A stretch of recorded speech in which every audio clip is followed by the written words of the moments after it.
a carreira que nos está proposta, o caminho da salvação, santidade e perseverança para chegar ao céu. A aula 6, as nossas armas espirituais. Vamos lá para o texto áureo.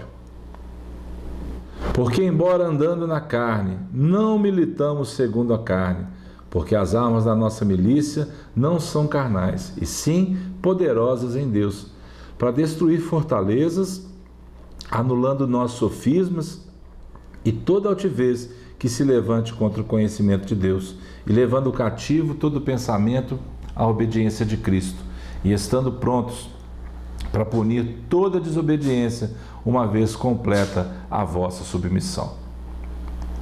Vamos orar. Pai, muito obrigado, Senhor.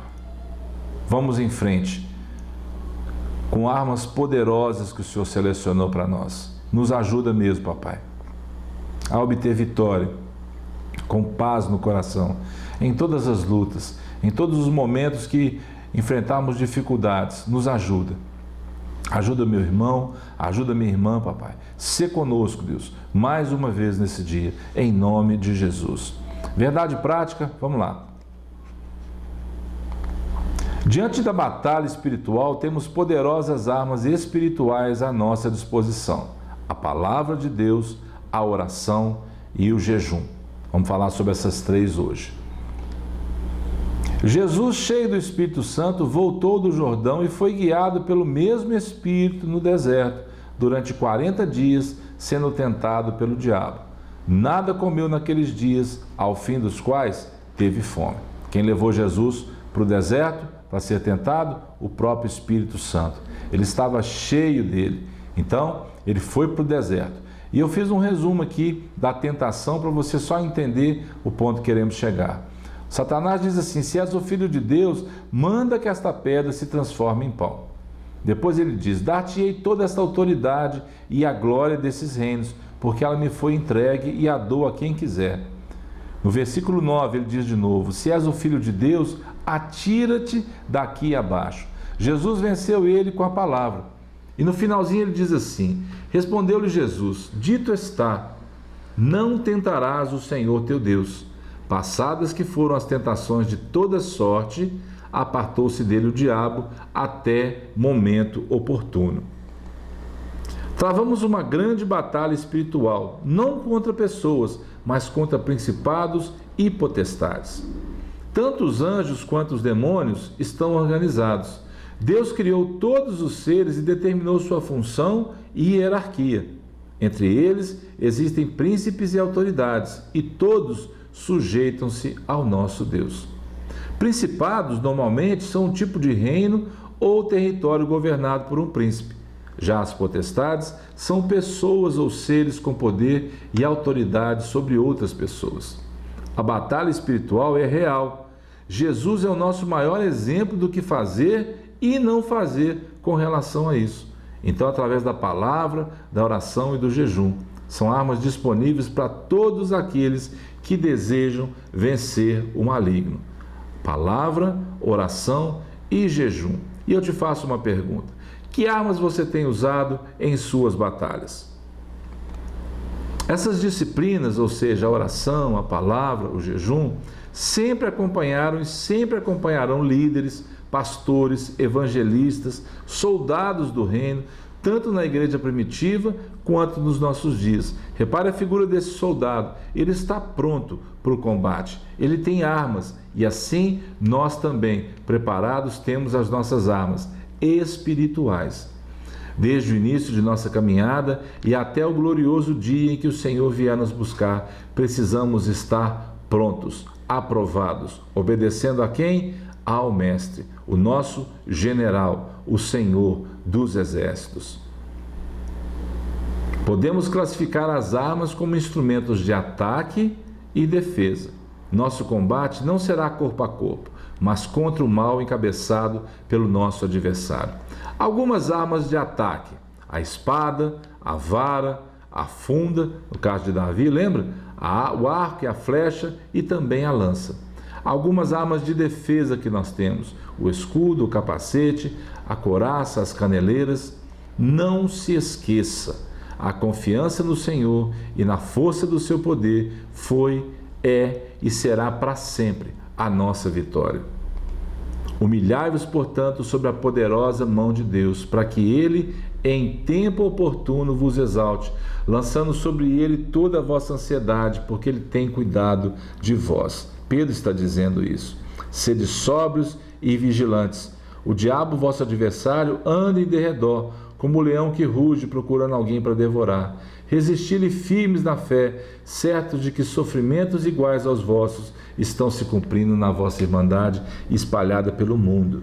Vamos lá para a introdução.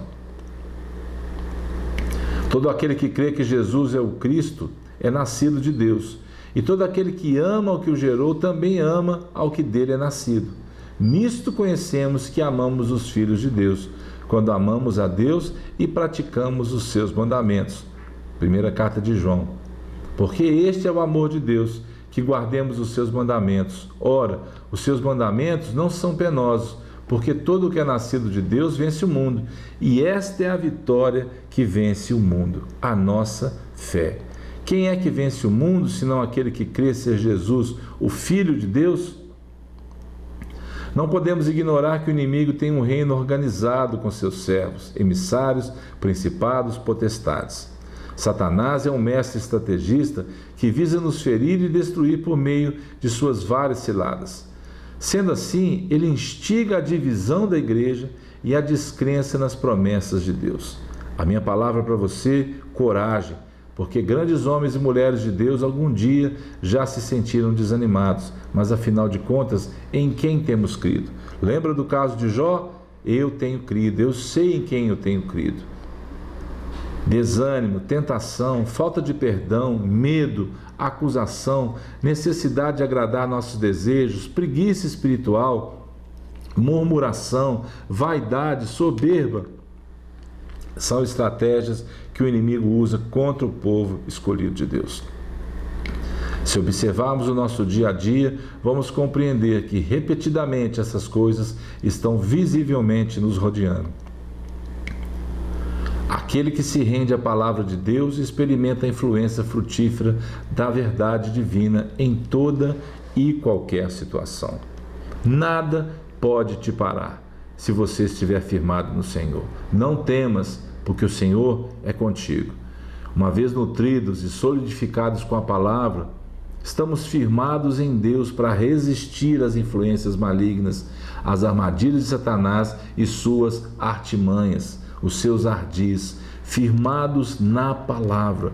Proclame a palavra, leia a palavra e proclame a palavra, ore, jejue, se fortaleça na presença, adore, pregue o evangelho, faça uso dessas armas, seja realmente pronto para agir quando for necessário.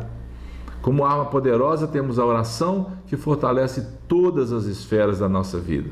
Ela se ajusta perfeitamente ao conselho de Paulo, orando em todo o tempo, com toda oração e súplica no Espírito. O apóstolo Paulo também jejuava por ocasião de seu ministério. Através dessa atitude, temos mais intimidade com Deus, assim como os irmãos espalhados por todo o mundo. Há pessoas com lutas iguais à sua, há pessoas com lutas piores do que a sua, e elas estão orando, jejuando, lendo a palavra. Alguns sim, alguns não, mas faça você isso, cumpra esse dom que Deus te deu. Uma reflexão para nós.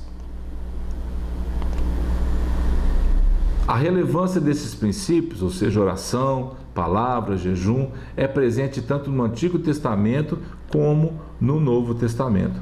Bora então praticar tudo isso? 2 episódios importantes que relatam um destaque especial que o Senhor Jesus deu à palavra, ambas no Evangelho de Lucas, no capítulo 4, que nós já lemos, por ocasião da tentação, e mais tarde na sinagoga, quando ele toma para si o cumprimento do texto lido. Nós vamos ler esse texto no final das Escrituras, para que você entender a importância da palavra. Princípios importantíssimos que devem estar presentes em nossas vidas. Jesus investia muito tempo falando com o Pai, gerando intimidade e confiança. Nós precisamos de intimidade com Deus, e isso vai vir através do conhecimento da palavra, da oração e do jejum, no fortalecimento espiritual. Quando alinhamos o estudo da palavra e a oração ao jejum, aprofundamos a nossa intimidade com Deus e nos tornamos mais sensíveis à sua voz. Aí sim, o objetivo vai ser cumprido. Conclusão?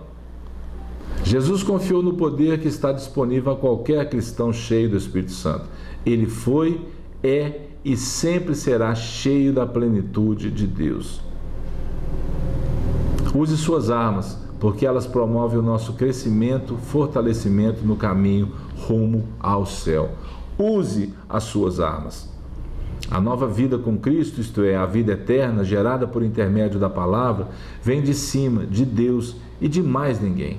A regeneração passa a ser uma realidade transformadora. Agora eu queria que você se imaginasse assentado na sinagoga. Jesus vai entrar na sinagoga, vai ser entregue para ele o livro do profeta Isaías, e ele vai dizer assim: hoje está se cumprindo esta escritura. Imagine você ali. O que você diria? O que você faria? Como você observaria a reação das pessoas? Então, enquanto eu estiver lendo, imagine-se assentado naquela sinagoga, junto com aquelas pessoas, junto com as dúvidas, junto com tudo aquilo ali, e veja o que você faria. Pense um pouquinho nisso. Indo para Nazaré, onde fora criado, entrou num sábado na sinagoga, segundo o seu costume, e levantou-se para ler. Então lhe deram o livro do profeta Isaías, e abrindo o livro, achou o lugar onde estava escrito: o Espírito do Senhor está sobre mim, pelo que me ungiu para evangelizar os pobres. Enviou-me para proclamar libertação aos cativos e restauração da vista aos cegos, para pôr em liberdade os oprimidos e apregoar o ano aceitável do Senhor.